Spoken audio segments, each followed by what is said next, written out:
자, 오늘 말씀 너무 유명한 말씀이죠. 우리가 수없이 듣고 또 설교하던 말씀입니다. 자, 오늘 본문은요, 율법 교사가 예수님께 질문을 하면서 시작이 되죠. 율법 교사는 누굴까요? 성경에 기록된 율법을 전공하고, 그죠?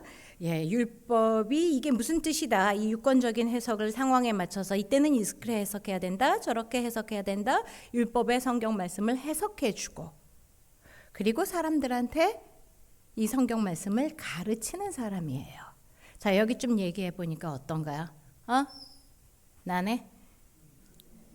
그렇지 않아요? 신학을 전공해서 성경을 전공하고 성경의 말씀을 해석하고 어떤 것이 바른 해석인지 연구하고 가르쳐야 되는 사람. 그래서 저는 이 말씀을 볼 때요, 특별히 많이 찔립니다. 많이 찔려서 세밀하게 묵상을 하게 돼요.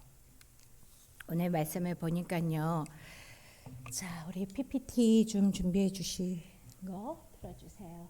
네, 이렇게 나옵니다. 율법이 내가 어떻게 하여야 구원을 얻겠습니까? 이렇게 율법 교사가 물어봤죠. 자, 그러니까 예수님이 어떻게 답변하셨죠? 너가 율법 교사 아니냐? 너 신학 전공한다며? 성경에 뭐라고 써 있든? 이렇게 물으셨어요. 자, 여러분, 성경에 뭐라고 써 있습니까? 대답해 보실까요? 네, 마음을 다하여, 다하고 목숨을 또 다하고. 이거 모르세요? 우리 신대원 전도사님들 이거 모르세요? 뭐라고 써 있어요? 예. 그리고 뜻을 다하여 주 너희 하나님을 사랑하고 또 내 이웃을 내 몸같이 사랑하라. 이렇게 대답했단 말이에요, 여러분처럼. 네, 그랬더니 예수님이 뭐라고 하셨냐? 잘 안 해. 그럼 가서 그대로 살아. 그대로 해. 끝이에요. 이랬으면 끝난 거예요. 예, 어떡해요? 구원을 얻으리까? 자, 근데 문제는 바로 이 부분입니다. 우리처럼 신학을 전공하고 성경 말씀을 많이 아는 사람, 알기는 많이 합니다. 우리가 제일 걸려 넘어지기 쉬운 부분이 어디입니까? 근데 그렇게 행하라고 한다면, 그렇게 살았느냐고 묻는다면, 그렇게 실천하고 행하고 살았냐 그러면 갑자기 너무나 막 작아지죠. 너무나 작아지고, 차라리 어떻게 생각해 보면요, 초신자 때는 목사님이 하라는 대로 다 했던 것 같아요. 왜? 아는 게 별로 없어가지고 그렇게 죽어도 해야 되는 줄 알고 열심히 따라 했어요. 근데 지금에 와서는 우리는 맨날 설교를 하고 맨날 가르칩니다. 가르치는 내용들 한번 생각해 볼까요? 여러분, 회개해야 되죠? 회개하셨습니까? 기도해야 되죠? 말씀 읽어야 되고 하나님 말씀 앞에 서야 되잖아요. 예배가 제일 중요하죠. 예배 드려야 돼요. 빠지지 않고, 예배 때 졸지 않고 정말 집중해서 하나님이 무슨 말씀을 하시나 들어야 되는데, 이거 우리 너무 많이 가르치고 있는데, 자, 그렇게 하고 있습니까? 오늘 아침에 말씀 큐티하고 기도하고 회개하고 오늘 이 예배 참석하면서 하나님이 나한테 무슨 말씀할까 기대하면서 오셨습니까? 자, 이렇게 묻기 시작하면 우리는 에이, 선수끼리 왜 이래? 그죠? 어젯밤에 설교 준비하느라고 너무 바빴고 채플 지금 그거 꼭 드리지 않아도 되고, 우리는 수없이 많은 빠져나갈 구멍들을 생각하고 살게 돼 버렸습니다. 그런데 주님 앞에요, 우리가 어떻게 하면 살겠나? 그냥 방법은 여전히 똑같습니다. 말씀을 듣고 아는 대로 행하면, 그러면 살리라. 이렇게 말씀하셨어요. 자, 그런데 그러면 이렇게 안 하면 못 산다는 얘기일까요? 그러면 살리라. 그럼 안 그러면 못 산다는 건가요? 이게 우리에게 두려움으로 다가옵니다. 화 있을진저 외식하는 서기관들과 바리새인들이여, 너희는 천국 문을 사람들 앞에서 닫고 너희도 들어가지 않고 들어가려 하는 자도 들어가지 못하게 하는도다. 우리의 인생이 제일 비참하다면 바로 이런 모습이 되는 거 아니겠어요? 수많은 사람들을 가르쳐 놓고 성경을 전공하고 서기관이 됐는데 끝에 가서는 주님 앞에 이런 평가를 받는다면 이것이 우리에게 첫 번째 가장 두려운 경고의 말씀이 될 겁니다.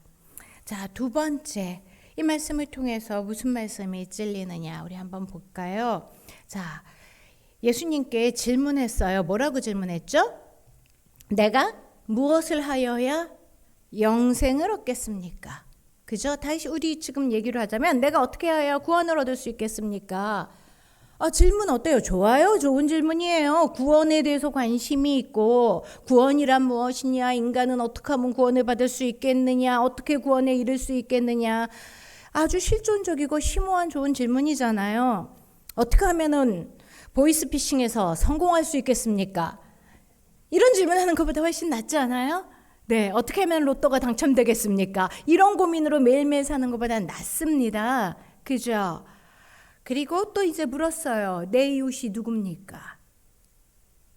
자, 이 말씀을 정말 내 이웃이 누구지? 내가 어디까지 이 선을 행해야 되지? 누구를 돌봐야 될까? 이런 어떻게 하면 실천을 할까 하면서 이 질문을 물었다면 이거 역시 아주 좋은 질문입니다.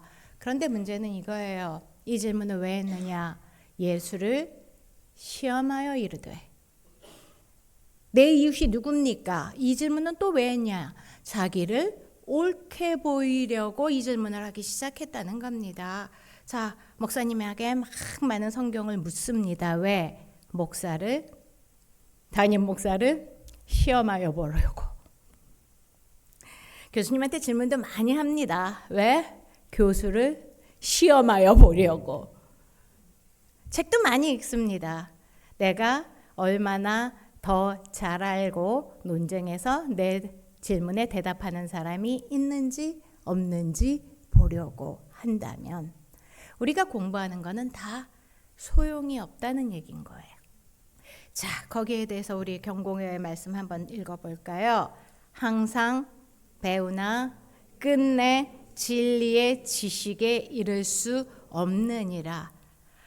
아니, 내가 진짜 매일매일 게임을 했고 차라리 돈을 벌었고 나가서 놀았으면은 좀 이래도 덜 억울할 것 같아요. 근데 이렇게 맨날 공부하겠답시고 학교를 나와서 앉아 있잖아요. 30에도 수업에 들어가 있고 40에도 수업에 들어가 있고 50에도 수업에 들어가 있단 말이에요. 그죠? 예, 그리고 맨날 구원에 대해서 하나님에 대해서 진리에 대해서 묻고 답하고 책 읽고 쓰고 묻고 답하고 책 읽고 쓰고 그러고 있어요. 여러분만이 아니에요. 저도 그랬잖아요. 예, 매일매일 책 읽고 읽으라는 거 읽고 보고서 쓰고 이제는 논문 쓰고 또 읽고 보고서 쓰고 논문 썼어요. 근데 만약에 이렇게 배우고 나서 결국 진리의 지식에는 이르지 못했다. 이건 진짜 아니지 않나요? 이건 정말 아닌 것 같아요. 너무 진짜 어떻게 보면 억울하잖아요. 안 하구나 그랬으면 몰라. 이렇게 배웠는데 못 이르렀다. 이건 좀 심각한 문제일 것 같아요. 그래서 이 질문에 이제 예수님은 더 이상 즉답을 하지 않으십니다. 그리고 드디어 우리가 그렇게 잘 아는 선한 사마리아인의 비유로 말씀을 하시기 시작했어요. 이게 바로 여기 오늘 본문에 나오는 여리고에서 예루살렘 또는 예루살렘에서 여리고의 길이라고 합니다. 길이로는 그렇게 멀지가 않대요. 24km 정도 되는데 그러면 한 도보로 걸으면 8시간 정도 된답니다. 우리가 이제 차로 달렸을 때는 보통 한 60km로 달리면 30km가 안 되니까 한 30분 거리지만 도보로 가면은 이제 걸어가니까 8시간 정도 되는데요. 문제는 이거예요. 예루살렘은 저 꼭대기 위 해발 700m 정도에 있답니다. 그리고 여리고는 좀 특이한 도시인데 해저 400m 높이로 따지면 해저 400m 정도 되는 길이라고 해요. 그래서 이게 거의 고도가 1.2km쯤 되는 그 높은 고도를 비탈길로 올라가거나 내려가니까 실제로는 굉장히 험하고 어렵다고 합니다. 자, 그래서 이게 이제 지금 요즘에도 저 길을 걸어가려면은 쉽지 않잖아요. 자, 1884년의 그림이에요. 지금하고 뭐 별반 달라 보이지 않죠? 네, 고대에는 더 저랬겠죠. 그리고 중간중간이 다 저런 바위입니다. 그러니까 진짜로 가기도 힘들고 그럼에도 불구하고 예루살렘까지 올라갈 때 안 갈 수 없는 사람들이 많이 이용할 수밖에 없는 그런 길이라고 합니다. 자, 그런 길에 저렇게 바위도 많고 험하니까 또 여럿이 막 떼를 지어서 갈 만한 길이 아니잖아요. 저 폭이. 그러니까 저 바위 속에 사이사이에 많은 강도들이 숨어있기 딱 좋은 길이었다는 겁니다. 바위돌에 몸을 숨기고 있다가 갑자기 튀어나오는 그런 위험한 곳인 거죠. 그럼에도 불구하고 어떤 사람이 아주 이제 꼭 이 길을 가야만 하는 급한 일이 있었던 것 같아요. 그래서 그 길을 갔다가 강도를 만났습니다. 가진 거 지갑, 핸드폰, 목걸이 뭐 이런 거 다 털렸고요. 그 당시에는 옷도 귀중품이라서 옷도 다 털리고 벗겨져서 거의 죽도록 나가 떨어져 있었습니다. 그런데 제사장이 보고 그냥 피하여서 지나갔습니다.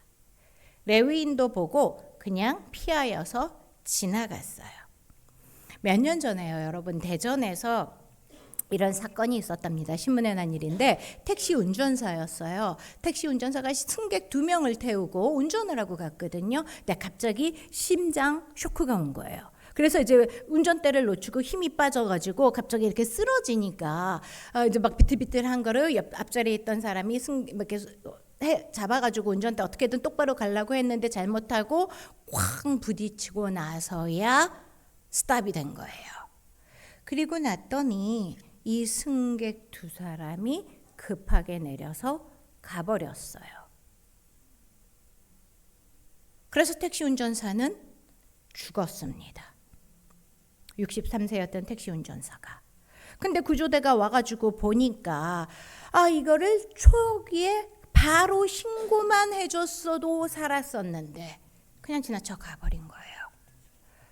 그러니 이제 목격자들의 이야기를 들어서 누군지 알고 찾아서 경찰이 전화가 연락이 통했어요.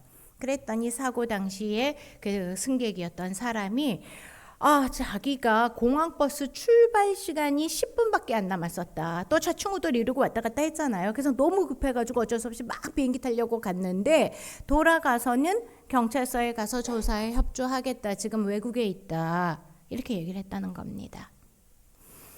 당시에 제사장도 레위인도 다 사정이 있지 않았겠습니까?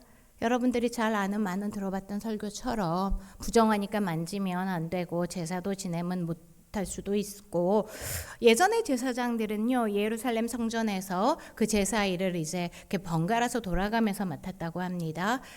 그래서 그 자리에 이제 당번이 됐으면 뭐 한 달이건 얼마건 그 기간 동안은 본인이 제사를 담당하고 이제 예루살렘에서 내려가는 길이니까 어쩌면 몇 달 만에 한 달 만에 집을 돌아가는 길일 수도 있고요. 반대로 뭐 올라가다가 만났으면 어떤 사람이야 내려가다가 왔지만 제사장은 제사 지내러 올라가다가 만났으면 당장 예배 시간에 가서 설교해야 되는데 바빴을 수 있겠죠. 모두가 사정이 있었을 겁니다. 레위인도 그만한 사정은 있었을 거예요. 그러니까 빨리 가족들을 만나러 가야 된다든지 이렇게 위험하고 험한 길이니까 해지기 전에 강도 만나기 전에 빨리 나도 집에 도착해야 된다든지 아니면 빨리 가서 예배를 집행해야 된다든지 저마다의 사정이 있습니다. 2년 전에는요. 근데 또 이런 사건이 있었네요. 저는 맨날 이 신문만 찾아보다가 이런 사건만 보고 어떡하죠? 자, 이거예요. 구로구 길거리에서 60대 남성이요. 새벽 6시쯤에 도둑을 만났어요. 강도를. 40대. 9시, 새벽 5시 59분쯤에 갑자기 숨어있던 사람이 묻지마 범죄인 거예요. 갑자기 튀어나와서 60대 되는 노인이 있으니까 이제 가가지고 58분이었답니다. 막 보자마자 때리고 얼굴을 때리고 가격하고 해가지고 쓰러뜨리고 있는 걸 다 뺐고 이제 길거리에 있는 이 차로하고 도로변에 돌 있잖아요. 거기에 막 머리 찍고 하고서 도망을 가버렸어요. 그래서 이 사람도 15분 만에 죽었어요. 경찰이 오고 구급대가 왔는데 이미 죽어버렸어요. 그래서 경찰이 그 사건이 어떻게 됐나를 보려고 인근의 CCTV를 다 뒤졌습니다. 다 뒤졌는데 그 사이에 이 사람이 사고를 당한 게 이제 6시였어요. 58분에 그 강도 만나가지고 다치고 6시에 사고를 당했어요. 구급차가 온 게 이제 신고가 들어온 게 6시 14분인데 그 14분 동안에 이 자리를 지나간 사람들이 약 50명이 되었답니다. 50명이 그냥 다 지나갔어요. 그 한 장면이에요. CCTV에 그냥 지나간 사람. 이 사람들은 왜 그냥 지나갔을까요? 뭐 여러 가지 이유가 있을 거예요. 아유 누군가 신고했겠지. 피를 흘리고 쓰러져 있네. 큰일이네. 저거 신고했다가 맨날 목격자라고 불려다니면 어떡하지? 바쁜데. 또는 저기 강도가 어디 숨어 있다가 목격 진술해서 해코지하면 어떡하지? 나까지 쫓아와가지고 강도 당하면 어떡하지? 저렇게 무서운 일인데. 여러 가지 이유 때문에 바쁜데 너무 저거 신고하고 가기도 출근 시간 늦고 나중에 뭐 여러 가지로 목격자 진술하기도 굉장히 부담스럽고 나름의 이유를 가지고 지나갔을 것 같아요. 그래서 갑자기 이런 이야기들이 나왔어요. 우리나라에도 사마리아인 법 도입해야 되는 거 아니냐. 여러분 사마리아인 법이라는 거 혹시 들어본 적 있습니까? 예, 선한 사마리아인 때로는 나쁜 사마리아인 법이라고 두 가지로 나누는데 하나는 이거예요. 선한 사마리아인은 아무리 내가 친분이 없고 내 잘못이 아니더라도 내가 생명이 위태로울 정도가 아니면 반드시 구조를 해야지 구조하지 않으면 벌을 받는다는 거예요. 두 번째는요. 만약에 이걸 구조하다가 실수로 잘못돼도 처벌받지 않을 거란 얘기예요. 내가 실수로 뭔가 잘못해서.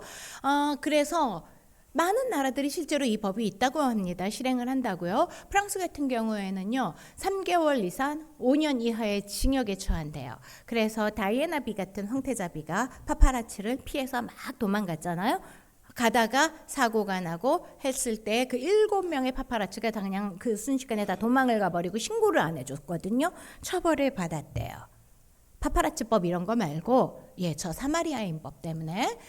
또 프랑스 말고 폴란드에서도요 3년 이하의 금고나 징역형, 그리고 사실은 많은 독일, 벨기에, 핀란드, 이스라엘, 호주, 캐나다, 러시아 이렇게 많은 나라들이 실제로 저 법을 도입하고 있어서 이제 그때 한참 이것이 논란이 됐답니다. 우리나라도 저런 법 도입해야 되는 거 아니야? 이거 무서워서 어디 살겠어?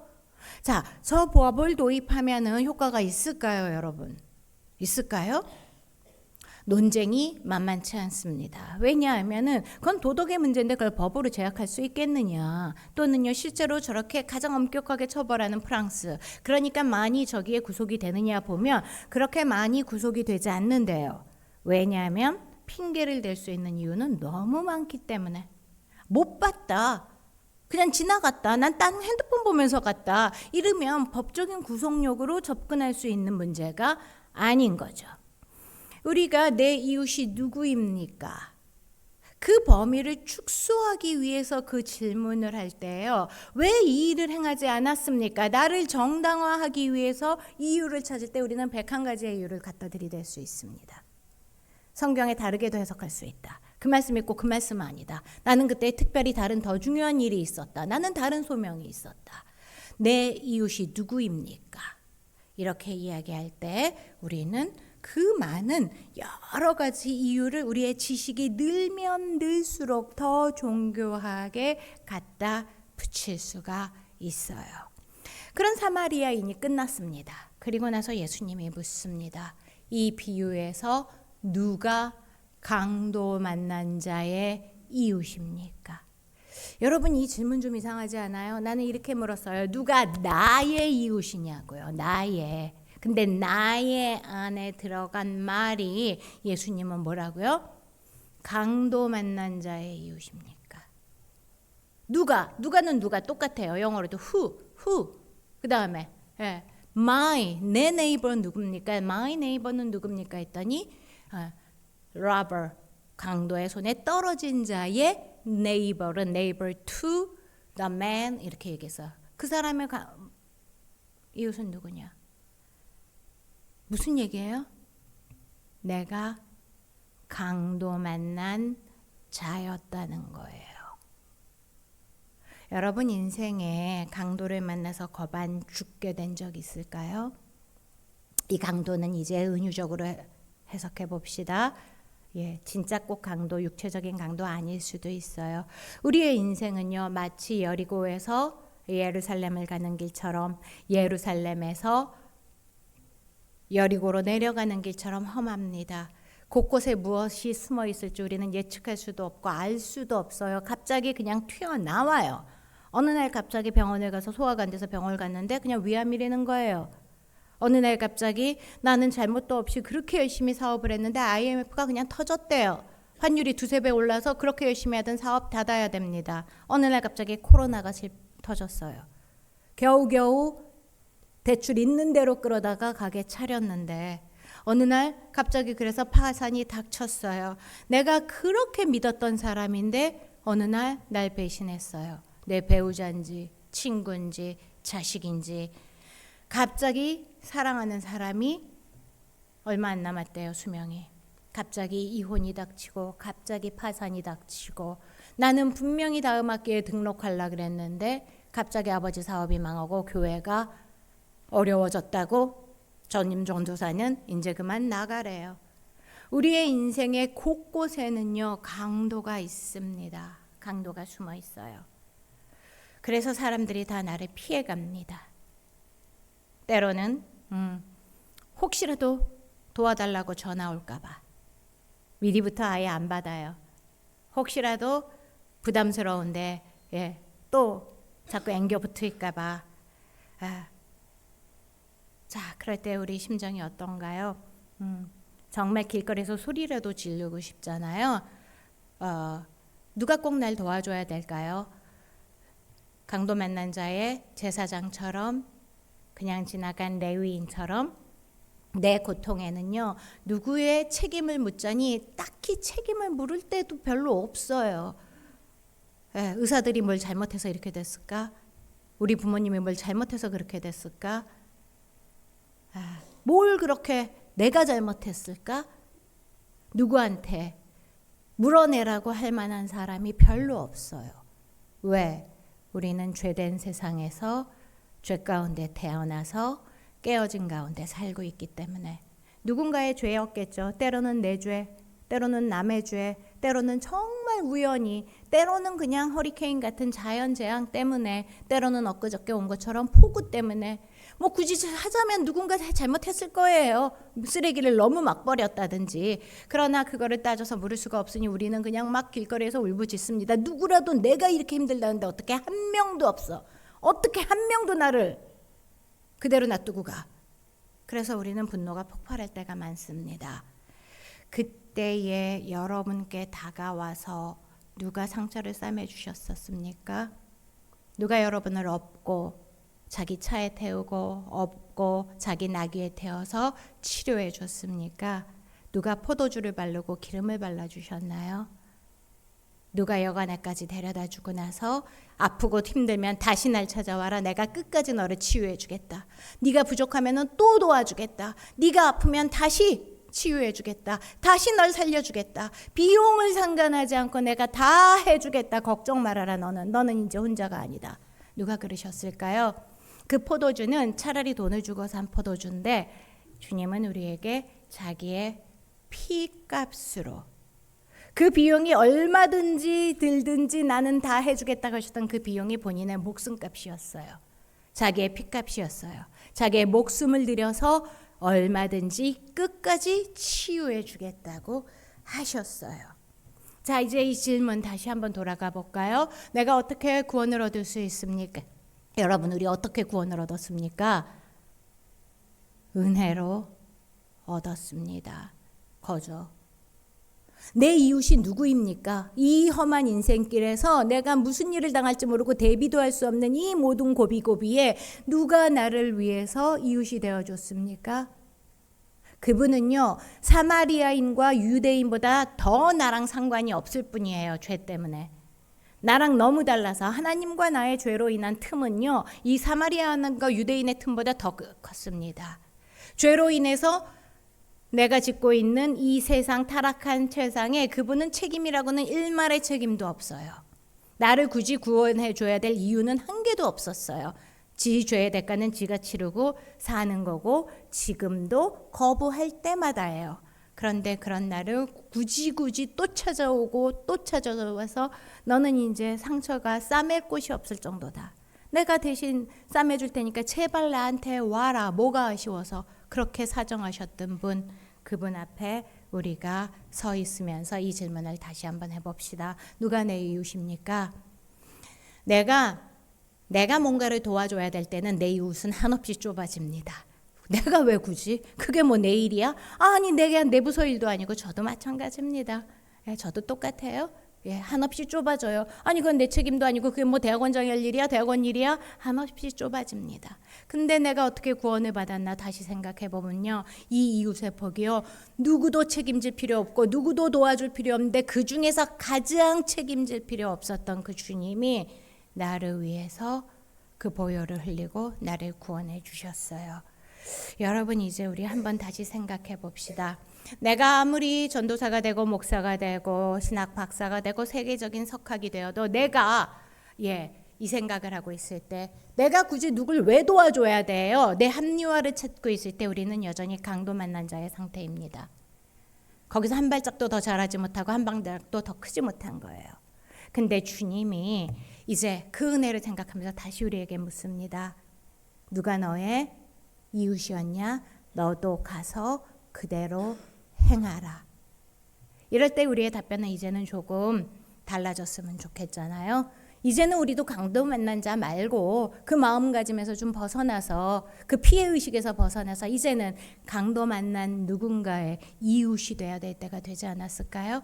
이제는 우리도 좀 자라서 정말 내 옆에 누가 강도 만나서 겁 안 죽게 되었는지 보고 다가갈 때가 되지 않았을까요? 동영상 하나 보면서 설교 마치겠습니다. 척박한 세상 속에서 이따금씩 전해오는 훈훈한 이야기는 가슴을 따뜻하게 하는데요.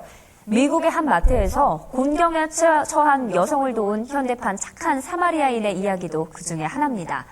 청년의 작은 선행은 또 다른 선행으로 이어지는 나비 효과를 일으키고 있습니다. 황혜경 기자의 보도입니다. 두 아이의 엄마인 제이미 린 씨는 얼마 전 마트에서 장을 보다 카드 결제가 처리되지 않아 난처한 상황에 처했습니다. 그때 뒤에 서 있던 낯선 청년이 우리 돈 20만 원이 넘는 금액을 흔쾌히 대신 내주었습니다. 근처 피트니스 클럽에서 일하는 28살 청년 매튜 잭슨이었습니다. 돈을 돌려주기 위해 연락처를 물어보자 청년은 한사코 거절하며 대신 의회에 제안을 했습니다. Let me take care of your groceries as long as you promise to do it for somebody else. And he goes, you promised me. I promise you I will do it for somebody else. 며칠 뒤 린 씨는 감사 카드를 보내기 위해 청년의 직장으로 전화했다가 청년이 교통사고로 사망했다는 충격적인 소식을 들었습니다. 자신에게 친절을 베푼 바로 다음 날이었습니다. And he was one of 3 in the vehicle. The other 2 were his coworkers that I found out later. And they survived, thankfully. But he didn't. He passed away. 안타깝게도 차가 고장난 동료를 위해 대신 운전해주다가 당한 사고였습니다. 24시간도 안 돼 또 다른 선행을 베푼 겁니다. 린 씨는 청년과의 약속대로 나눔을 실천하기 위해 매튜의 유산이라는 페이스북 페이지를 개설했습니다. Touching people in a time that they need to restore their faith in humanity, because that's what he did for me. Just spread kindness, spread love. Seeing it continue all around the world for him is amazing. 매튜는 떠났지만 린 씨의 페이스북 페이지에는 매튜를 따라 선행을 베푼 사연이 잇따라 올라오는 등 그가 남긴 온정은 이어지고 있습니다. YTN 황희경입니다. 자, 여러분 우리가 솔직하게 좀 잔인한 현실이지만 직시해 볼까요? 우리도 오늘 죽을지 내일 죽을지 모릅니다.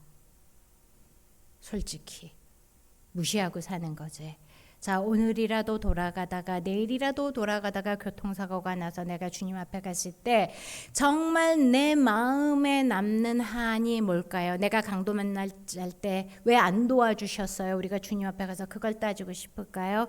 아니면 주님, 내가 강도 만난 자의 이웃으로 너무 못 살았습니다. 너무 부끄럽습니다. 세어보니 진짜 몇 사람이 안 됩니다. 내가 정말 인생에서 한으로 남는 게 뭘까요? 우리 한번 다시 생각해 보면서 이번 한 학기 한 명이라도 더, 한 번이라도 더 강도 만난 자의 이웃으로 살아가는 횟수가 늘어나는 성장을 저와 여러분이 함께 해봅시다. 감사합니다.